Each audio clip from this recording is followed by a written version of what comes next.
Resto Geek. Et maintenant, votre émission jeux vidéo, Burger Games.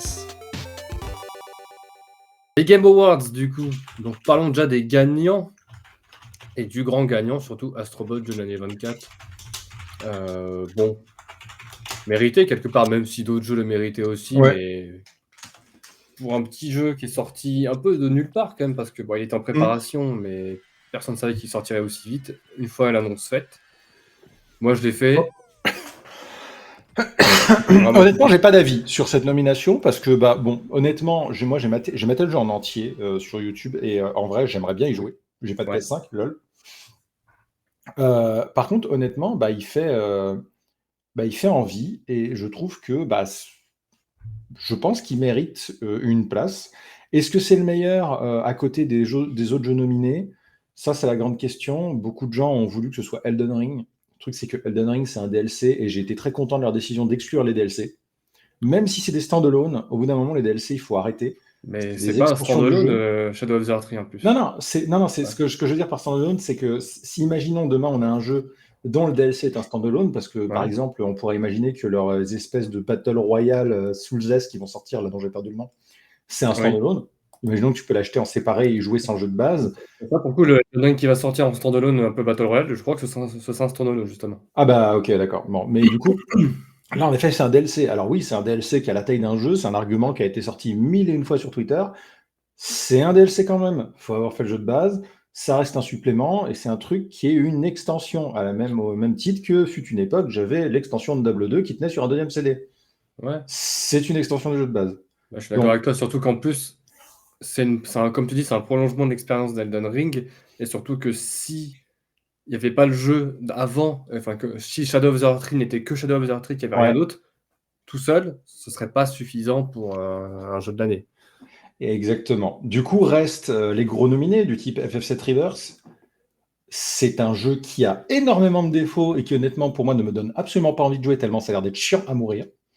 Neva, qui est un jeu trop de niche pour ça, Balatro, qui a été nommé X fois et qui aurait pu être intéressant, mais Balatro, qui est trop niché et qui est pas assez mainstream, on va dire. Du coup, reste qui? Il reste Astrobot et Métaphore Refantasio. Neva Et n'était pas dans les nominés de jeu de l'année, il était dans d'autres catégories. ouais, il a eu un prix, je crois, quand même. Il y a eu Black Myth Wukong qui était en nominé de jeu de Black l'année Myth aussi. Wukong, oui, merci, c'est ça que je cherchais. Je me disais, mais il y en avait un troisième. Black Myth Wukong, en effet. Du coup, il reste Black Myth Wukong, Métaphore Fantasio, Astrobot. Pour le coup, je suis plutôt content que ce soit Astrobot parce que ça change des gros titans comme God of War, comme les gros jeux comme du coup Elden Ring qui avait mérité sa place à son époque. On a enfin un jeu qui est un peu plus tout public et je trouve que c'est un bon message pour un prix du jeu de l'année. Plutôt que de mettre un énième titan, Métaphore en Fantasio que je ferai, je pense, un de ces quatre, parce qu'il a l'air incroyable, et Black Myth Wukong qui a l'air très très bien, mais du coup il est dans la veine des Souls, des jeux d'action, etc., qui sont très mainstream. Donc non, place méritée pour moi. Je suis d'accord aussi, c'est un petit jeu rafraîchissant qui a fait du bien un peu à tout le monde. Le seul défaut qu'il a, c'est que tu peux pas jouer en coop. Ça, je comprends pas pourquoi ils y ont pas pensé. Mais hormis ça, le jeu est vraiment très très bien. Donc ouais, plutôt d'accord avec toi sur ce point-là. Alors après, on peut citer quelques autres récompenses, on va dire, sur les jeux dont on a parlé. FF7 Rebirth, meilleure musique, c'est mérité. Pour avoir fait le jeu, c'est vrai que les musiques sont... Si, les musiques sont vraiment pas mal, même des fois des Elles morceaux... sont très bien, elles sont Ouais. très bien, elles sont très belles, mais elles sont pas à la hauteur d'un truc comme ça.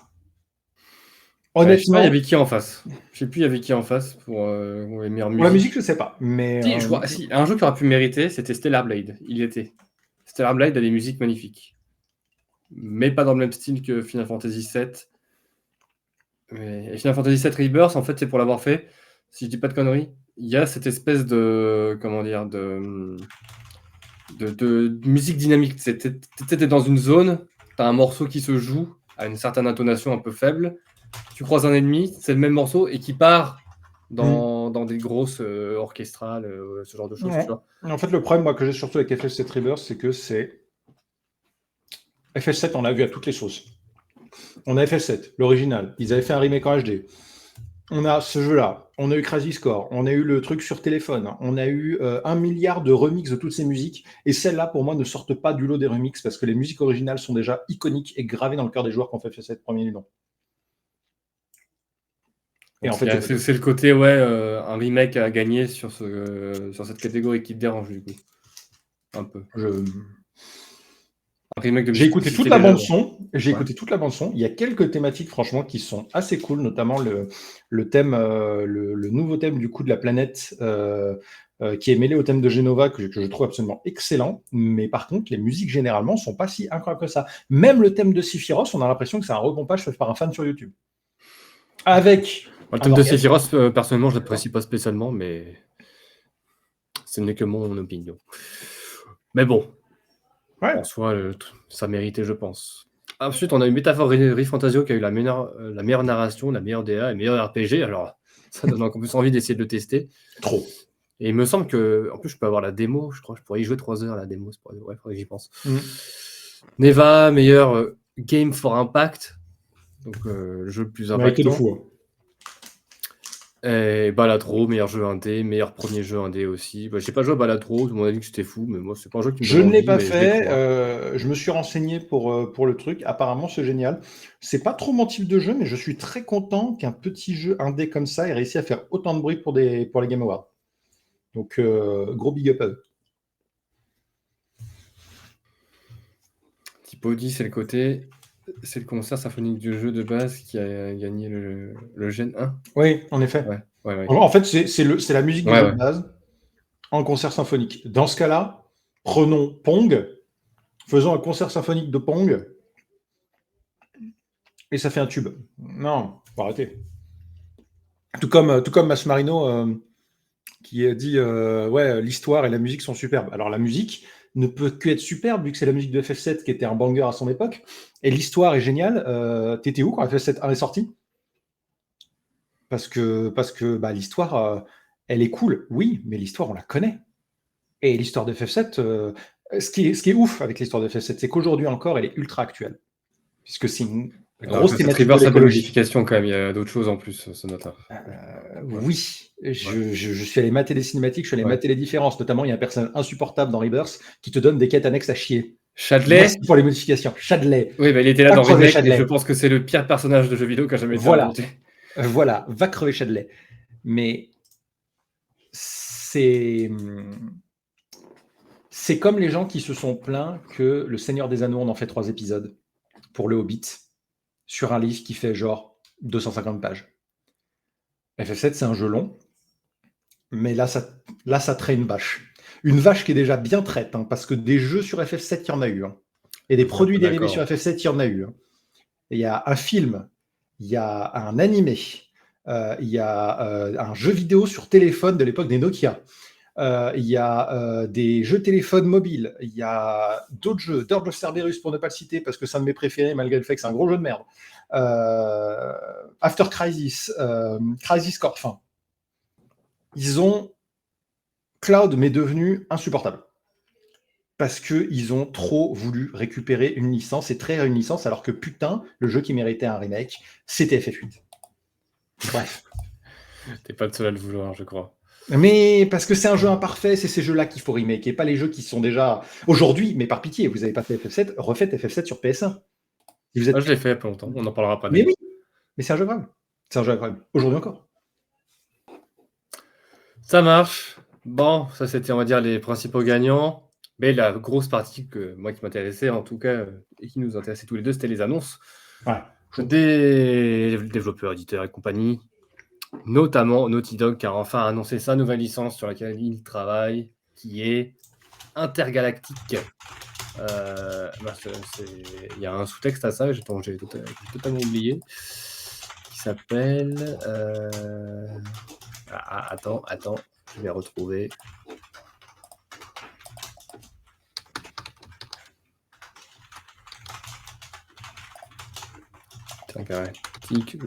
The Heretic Prophet, voilà. Même pas entendu parler du Intergalactic, The Heretic Prophet, donc ça va être... on a juste eu un trailer avec ce qui a l'air à la fin d'être une image de gameplay dans le moteur très rapide. On va incarner une nana assez badass qui a l'air d'être une espèce de, je sais pas, mercenaire, pirate de l'espace, je sais pas trop. Elle est en orbite autour d'une planète.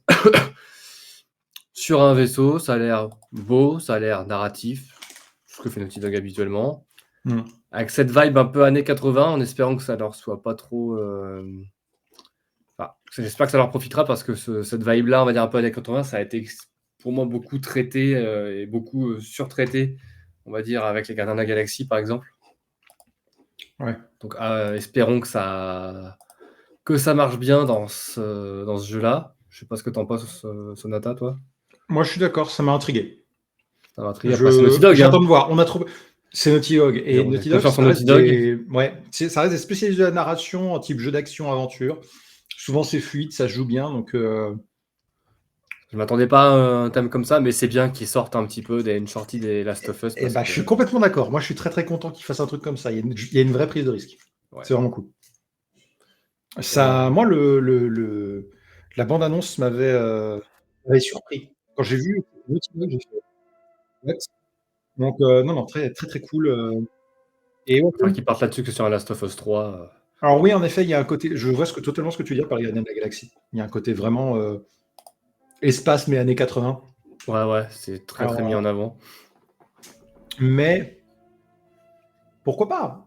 Après tout, et la musique, on l'entend là à l'écran.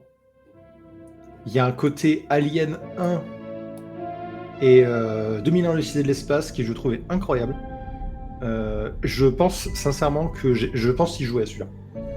Je sais pas encore de quoi ça parle, j'espère juste que ce sera, excusez-moi pour le micro, j'espère juste que ce sera une expérience narrative, parce que déjà, visuellement, quand on regarde cette bande-annonce, je trouve qu'il y a un vrai truc, il y a une vraie recherche. Au début, je me suis demandé si c'était pas une boîte qui allait annoncer qu'ils allaient faire un film avec leur expérience vidéoludique, quoi. Ah ouais? Ah ouais, vraiment, je me suis dit, mince, mais c'est... Il y a un réel derrière, il y a un truc, il y a quelque chose. Là, il y a de la cinématographie dans cette bande-annonce. Visuellement, la musique, le personnage, et puis graphiquement, c'est quand même assez dingue, je trouve. Je pense que c'est des cinématiques qui tournent avec le moteur du jeu, quand même. Je pense aussi, parce qu'il y a du grain, la cinématique est imparfaite. Mais justement, c'est... Ok. Ah, on me dit dans l'oreillette que ça tournait... Petite voix, me dit un truc. Ouais, voilà. Kestis, on a dit qu'il fallait dire qu'on nous parlait dans l'oreillette. On me dit dans l'oreillette justement que c'est vraiment avec le moteur du jeu. Ce qui franchement est assez dingue. Ensuite, Uncharted 4 était un très très beau jeu. 2016, Uncharted 4 en plus, presque 9 ans déjà. Ouais. Après, voilà, la question c'est est-ce que ce sera un jeu couloir comme l'a été Uncharted ou The Last of Us? Est-ce qu'il y aura un petit peu de zone ouverte? Est-ce qu'on pourra aller sur plusieurs planètes? Je sais pas. Ça, c'est ensuite, comme on en discutera plus tard avec FF16, encore une fois, je préfère un jeu couloir avec une narration maîtrisée et qui m'emporte pendant 20 heures dans un univers et qui ne me fait pas arrêter d'y jouer parce que j'étais dedans, qu'un jeu avec un monde ouvert dans lequel je me fais chier à aller à 3 zones différentes pour faire le même truc. Alors, j'espère juste qu'on aura quelque chose d'intéressant. C'est tout ce que je commence à avoir soupé des mondes ouverts. CF. Un peu tout le monde, j'ai l'impression. Bah oui. D'ailleurs, le joueur du grenier a mis un gros coup de pied dans la fourmilière avec sa dernière vidéo. Très bien. Très bien, hein, du coup. Donc, voilà. Et je suis très d'accord avec lui. Ça marche. Je vais te laisser parler d'un autre jeu qui t'a hypé, qui est un nouveau Okami qui est sorti de nulle part. Putain! On attend plus quoi? 15 ans celui-là? Je sais plus. C'était long. C'est terrible. Okami, c'est quand? En 2006? Ouais. Bah, 20 ans. Ça fait presque 20 ans. Bordel la merde. Un tout petit... Alors, c'est même pas un trailer, c'est un teaser dans lequel on voit juste qu'ils annoncent la suite d'Okami avec Amaterasu qui gambade dans la pâture.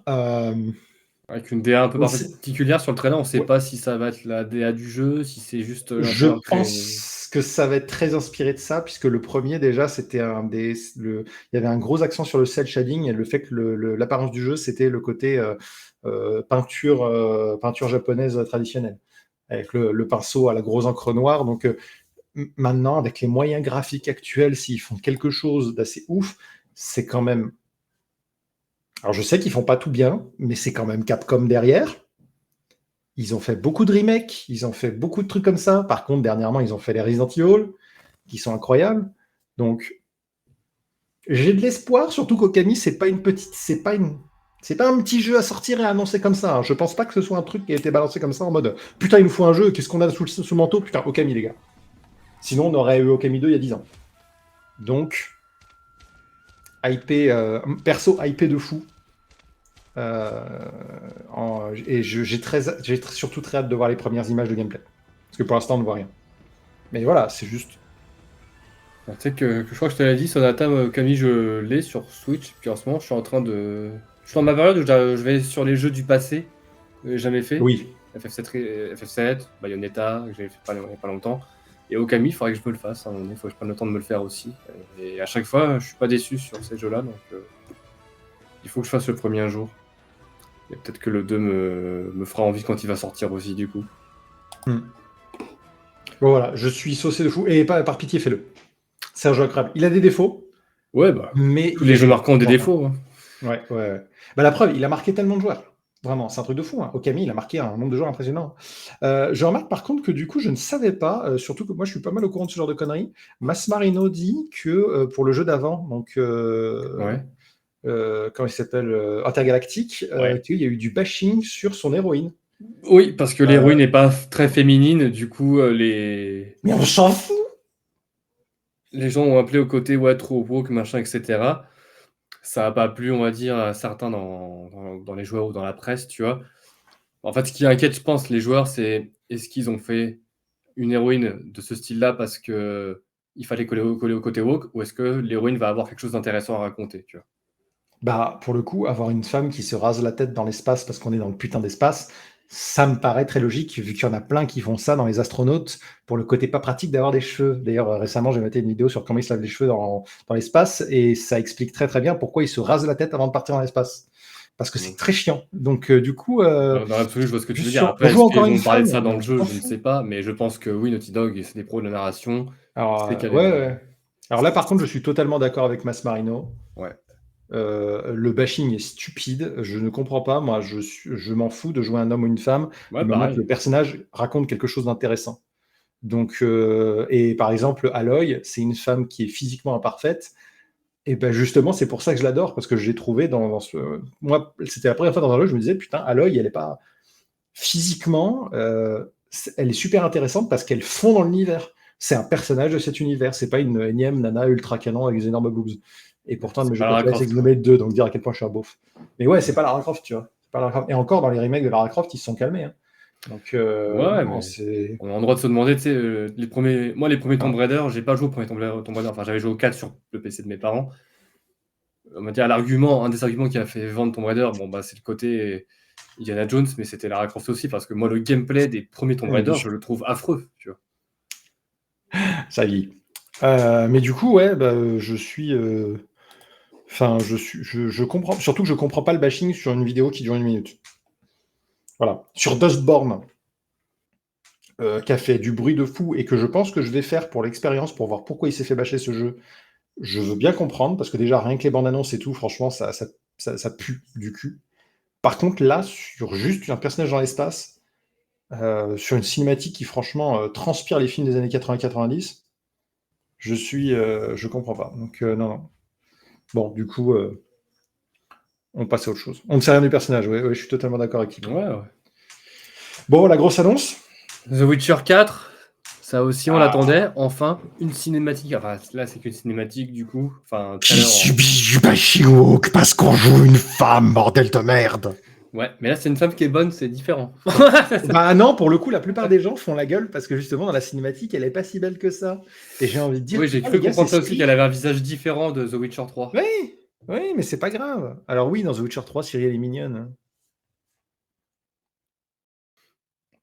Après, Ouais, mais ouais, faut pas prendre hein. X / Twitter comme un exemple. Hein. C'est le Bah, pire ça de tombe bien, je l'humanité l'ai qu'il pas y a dessus. là-dessus. Ouais. Mais oui, on l'attendait, alors là c'est qu'un trailer en CGI du coup, mais enfin Ah ouais. annoncé officiellement, enfin on savait qu'il était en développement, mais là enfin un trailer d'annonce pour annoncer que ce sera du coup Ciri, l'héroïne principale. On retrouve l'univers de Witcher qu'on connaît. Je suis saucé Pas, de. Pas de date, mais oui, moi je suis saucé aussi, mais je pense qu'on n'aura pas le jeu tout de suite. Donc patientons.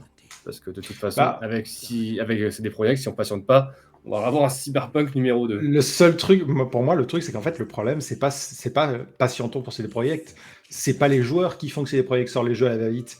C'est putain d'investisseurs. Oui, Et il oui. faudrait qu'ils se calment. Parce que là, on va se retrouver avec un énième jeu buggé. Parce que la boîte, elle n'a pas la capacité de sortir un The Witcher 3 encore. Parce que The Witcher 3, tout le monde s'est foutu la gueule au Cyberpunk. Aujourd'hui, c'est un jeu incroyable avec tous les patchs qu'il a et tout. Franchement, il est génial. Par contre, The Witcher 3, à son époque, il était buggé aussi. Hein. De fou. Hein. De dingue. Hein. Et d'ailleurs, les dernières mises à jour sont récentes. Elles datent d'il y a 6 mois. Avec le ray tracing et tout. Donc, c'est-à-dire qu'ils aiment leur jeu. Ils font vraiment de la réparation, genre 10 ans plus tard. Ouais, il y a 2 ans, ils ont sorti la mise à jour Next Gen, comme ils l'avaient appelé, pour la PS5 et PC. Bah oui, non, mais je suis d'accord avec Masmarino. Dans le lore, c'est ok. Au bout d'un moment, elle grandit pas dans un château avec de l'eau et tout. Ciri passe sa vie à se battre. Elle a été élevée par des sorceleurs. En plus, elle manipule la magie ancienne. On ne sait pas à quel point ça. Oui, c'est vrai que ça peut Cyril a avoir un des impact origines sur son assez corps. spéciales. Oui. Ouais, elle a du Faut que je m'en sang refasse ancien, le donc 3. du Faut coup, que je elle a m'en refasse des. le 3 parce que je m'en rappelle plus. Puis c'est pas comme si elle était dégueulasse, quoi. Je trouve qu'elle est justement, elle transpire la badassitude. Elle a le Ouais, elle est visage marqué, badass. elle a le visage dur. Ça empêche pas d'être une belle femme là sur le truc. Par contre, elle a juste l'air menaçante parce que c'est une sorceleuse et qu'elle est dangereuse. Genre vraiment. Et puis moi, avoir Ciri commencer à boire du mutagène, j'étais chaud. Hein. Je me disais, putain, jusqu'ici, il ne leur filait pas parce qu'ils ne savaient pas ce que ça ferait. Maintenant, on commence à dire que Ciri peut prendre du mutagène et faire de la magie ancienne. D'un point de vue gameplay, j'ai très très hâte de voir ce que ça peut donner. Je veux faire le 3. Fais le 3, par contre, t'en as pour 200 heures. Ouais, si tu fais un petit peu tout, quoi. Ah bah moi, j'ai toujours pas fini l'aventure principale et je suis à 85 heures. Donc bon. Et j'ai pas fait les DLC. C'est un des jeux que j'aimerais beaucoup me refaire aussi. Et je vais attendre les 10 ans pile poil qui arrivent bientôt d'ailleurs. Il est génial ce jeu.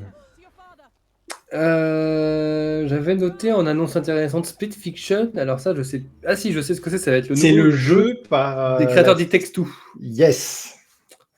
Et ça a l'air sympathique aussi. Donc de Ça a l'écran l'air scindé, gros univers. Alors je vais remater aussi un petit peu à quoi ça ressemble parce que j'ai oublié. Mais en termes de fun, It Takes Two, je l'ai fait il n'y a pas si longtemps. Je l'ai fait peut-être il y a. Je l'ai fait quand It Takes Two? Je l'ai fait il y a 1 an, je crois. J'ai pas encore fait moi. Je l'ai fait à peu près il y a 1 an. Et franchement, le titre de jeu de l'année 21 n'est pas volé non plus sur ce jeu-là parce que c'est du fun du début à la fin. C'est varié. Tu as plein de pouvoirs différents. Tu fais plein de choses. Et il y a un beau message en plus derrière. L'histoire du couple qui est prêt à divorcer et qui finalement après se remet ensemble. Comment il a spoilé la fin? À sec. Oui, bon. Tu le vois venir à 10 000. Hein. Mais ouais, si vous n'avez pas fait le jeu, faites-le. En plus, c'est un jeu qui est sympa à faire en couple pour ceux qui sont en couple. Donc, ouais, Split Fiction, moi j'ai confiance là-dessus aussi. Je sais pas quand est-ce que ça sort, je sais pas s'ils l'ont dit, mais j'ai hâte. J'avoue que moi, ça m'a saucé aussi, hein, Split Fiction. J'ai très envie de le faire, et je pense que ce sera un jeu, encore une fois, qui va se jouer à 2. Donc, ça a l'air vraiment très très cool. Nighties dit qu'elle veut le faire, mais elle parle de It Takes Two, je pense. Mais oui, fais-le, Nighties. Ouais. Ah oui, ensuite, on a eu le nouveau jeu des créateurs de Ico, Shadow of the Colossus et The Last Guardian qui a été annoncé. Comment il a switché mon GOTY des annonces en Ah pardon, merde. Ah mais... J'avoue, j'ai pas vu. Ah mais le manque de respect, mais Hyper Light Breaker, vas-y, je te laisse en parler. Ah mais le manque de respect total, incroyable. J'avais pas une vidéo pour celui-là, pour la régie, non? Ah triste. Il n'y avait pas de vidéo pour celui-là. Bon, Hyper Light Breaker qui est annoncé. Saut de ligne. Hyper Light Breaker qui sort, pour être exact, dans 6 jours en Early Access. Bien entendu, votre pigeon de serviteur va se le prendre Day One. Hein. Et qui est la suite du coup d'Hyper Light Drifter, qui pour moi est un des meilleurs jeux indés ever. Et qui est un roguelike d'action en mini-monde ouvert à la Breath of the Wild. Genre, imaginez Breath of the Wild, sauf qu'à chaque fois que vous mourrez, vous repopez sur une mini-map d'Hyrule. Et il y a des boss à se faire pour récupérer des fragments, et en gros, c'est un roguelike. Je pense que c'est un gros potentiel, surtout que c'est un peu leur saga fétiche, ce truc-là, et ça fait vraiment très longtemps, je crois que le développement a 4 ou 6 ans, et ils ont repoussé plusieurs fois la sortie en disant non, ce qu'on fait, ça marche pas, donc je pense sincèrement qu'ils sont en train de faire un truc qui est au poil de cul. Donc j'ai très hâte de tester ça, et je ferai une démo en live, c'est une certitude. C'est Surtout vrai que que sur ce les jeu premiers est- trailers, on n'aurait pas dit que c'était un jeu qui intégrerait de la coop, tu vois. Si, c'est un jeu multijoueur, à 3 si je ne dis pas de bêtises. Et du coup, il y a plusieurs classes de drifters, contrairement au premier jeu qui est vraiment un jeu purement narratif enfin, c'est un jeu d'action, mais il y a un côté purement narratif avec le fait qu'on joue un drifter particulier qui a son histoire, etc. et qui vit son aventure. Donc là, je suis très très intéressé, j'avoue. Surtout que c'est vraiment un univers particulier. Mais oui, on a hâte, du coup, que tu nous montres ça. Et si jamais après on pourrait y jouer à plusieurs, ça pourrait être cool aussi. Ouais, ce serait très très cool. Beaucoup de jeux à faire à plusieurs en ce moment. J'avoue.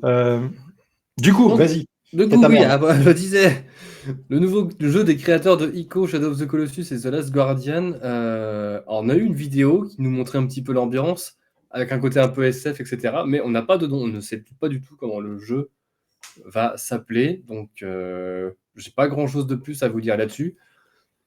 Sauf que je suis curieux parce que, étant un très gros fan de Shadow of the Colossus, et que Ico et même The Last Guardian, même si je les ai pas fait en entier, du moins, c'est des jeux qui ont une ambiance, qui ont un design très particulier, qui ont aidé à la créativité dans le jeu vidéo à un moment donné où ils sont sortis. Donc j'ai hâte que le studio qui est derrière ça va nous pondre. Ico, c'était bien de la merde quand même, hein. Excusez-moi, je place ça à froid total. Ico, j'y ai Parce que pas joué en entier, je te dis, mais Ico, j'ai trouvé ça un peu chiant. Il y a une ambiance de fou par contre. Shadow of the Colossus, pour moi, c'est incroyable. The Last Guardian, je l'ai pas fait. Mais quand même, c'est quelqu'un qui a une grosse fibre poétique dans ses jeux, et je reste curieux de ce qu'il fait parce que je trouve ouais. ils sont tellement différents pour le coup. C'est des choses tellement différentes. C'est grâce à Ico qu'on a les Souls. Ah, excusez-moi, on a dit un truc dans l'oreillette. Tu peux la refaire, s'il te plaît? D'accord. Ok. Enchaînons sur. On en a parlé tout à l'heure sur le fameux jeu multijoueur standalone de Elden Ring, qui a été annoncé aussi un peu de nulle part. Donc, d'après ce que j'ai compris, ils vont faire un DLC standalone d'Elden Ring qui sera du multijoueur, un peu en mode Battle Royale. En fait, on va devoir jouer à 3 pour combattre des boss sur la première zone du jeu, qui va rétrécir. Et le but, ça va être d'aller le plus loin possible. Ce stuffé, ça va s'appeler Elden Ring Night Rain. Elden Ring Battle Royale. C'est un peu ça, ouais. Pourquoi pas, à voir ce que ça donne. Hein. Ouais, je suis Je suis d'accord pas avec Tipo. spécialement curieux, mais il rentabilise leur jeu. C'est Bah ouais, oui. encore une vache à lait qui se fait traire, quoi. Non, ensuite, pourquoi pas, mais pas ma cam. On peut noter Borderlands 4 qui a été annoncé. Moi, je suis pas spécialement un gros fan des Borderlands, mais je sais qu'il y en a qui aiment beaucoup, donc je voulais quand même le dire. Je sais pas si c'est ton cas, No. Sonata. C'est-à-dire que j'ai adoré le 1, j'ai surkiffé le 2. Le 3, je ne l'ai pas fait. Le 4, je le ferai probablement pas parce que Borderlands, c'est passé de mode. Et à part s'ils font un vrai bangers, mais pour l'instant, ils se sont pas assez renouvelés, quoi. Je vais mater les vidéos du 3, voir si je le ferai, mais c'est la même chose que le 2 et c'est mou, quoi. Donc, faut attendre d'en savoir plus. Il y a peut-être moyen que ce soit cool, mais il faut en voir plus. Bien. Ensuite, là, c'est un jeu qui fait couler beaucoup d'encre, beaucoup de gens en parlent. Crimson Desert. Ça te parle, Sonata, ça? C'est pareil, MMO, ça? Non, ça va être un gros jeu solo. Un peu compliqué de voir tout ce que ça va représenter, mais ça a l'air d'être un jeu en monde ouvert Ah immense oui! qui mélange du The Witcher, du Zelda et des combats un peu bien foutus. Je saurais même pas te dire. Pas Oui, Dark si, c'est Souls, bien mais ça. C'est une préquelle de Black Desert Online. Crimson Desert? Oui, Ah bon? oui. Je suis pas complètement fou. Non. Alors, c'est une préquelle de Black Desert Online et du coup, c'est fait par les gens qui font Black Desert Online. Je n'ai pas d'avis. Ça a l'air joli, ça a l'air sympa, mais je pense que Ouais. c'est Black Desert solo edition. Voilà. Ouais. Moi, de ce que j'en pense, c'est que ça a l'air d'être un jeu qui a l'air énormissime avec beaucoup trop de contenu et moi, ça me fait un peu peur, tu vois. Je pense justement que c'est exactement ce que j'ai pensé, dans le sens où ça va être. En fait, c'est qu'il y a l'air d'en avoir tellement trop que j'ai peur qu'ils réussissent pas grand-chose. C'est un Donc, peu ce que je me dis à aussi, parce voir. que ça mélange énormément de choses, tu vois. Il y a de la magie, ça fait penser à The Witcher, t'as des combats un peu complexes qui Ouais, peuvent faire penser, je sais pas, un peu à du FF16 ou du Ghost of Tsushima ouais, je mélangé. suis totalement T'as d'accord. une espèce de paravoile, là on voit de l'escalade à la Zelda, t'as des ruines dans les airs, on le voit aussi. Tu peux même chevaucher des dragons, on le voit à un moment donné dans ce trailer-là plus tard. C'est un studio qui a aucune expérience avec les jeux à grande échelle. Alors, Ouais. soit on va se retrouver avec un banger incroyable que personne n'a vu venir, soit on va se retrouver avec un énième Ubisoft-like avec des points d'intérêt partout. Ouais, tu vois, quand je vois Voilà. le jeu, je me dis, ouais, c'est beau, ça a l'air bien, ça a l'air fou, mais il y a l'air d'avoir beaucoup trop de choses en fait, et je suis En, déjà gavé avant de commencer, tu vois. en toute honnêteté, on ne voit quasiment rien. On Ouais. voit du combat, deux, trois scènes d'action, etc., mais on voit pas le contenu du jeu. On ne sait pas ce qu'on doit faire, on ne sait pas où est-ce qu'on doit aller, est-ce que c'est un monde ouvert? Alors, ça a l'air d'être une immense carte en monde ouvert, mais on n'a pas trop d'infos. Donc, Les encore une fameux tours fois, à voir. Ubisoft, on sait pas Ouais, Mastermind, Massimo, ouais, les fameux tours ça a pas été Ubisoft. dit, mais j'espère pas. Ouais. Voilà, mais ça, je sais que c'est un jeu que beaucoup de gens attendent, donc on verra bien. Et enfin, c'est notre cher Tipo qui va peut-être apprécier juste dans les annonces là, qu'on voulait évoquer. Un nouveau Mafia qui a été annoncé sur. Très cool, ça. Hein? Très cool, ça. Ouais. Je suis pas un gros fan de Mafia, mais c'est cool, le jeu a l'air sympa. C'est Mafia The Old Country, ça va se passer dans les années. Je crois que c'est fin des années 1800, il me semble, ça a l'air d'être ça l'ambiance. Ouais, ouais, je crois. Donc, à voir ce que ça donne. Justement, ça a l'air cool, à voir ce que ça raconte. Puis voilà. Et je vais très rapidement glisser le fait que ils ont. De toutes ces annonces-là, ils ont. Comment dire?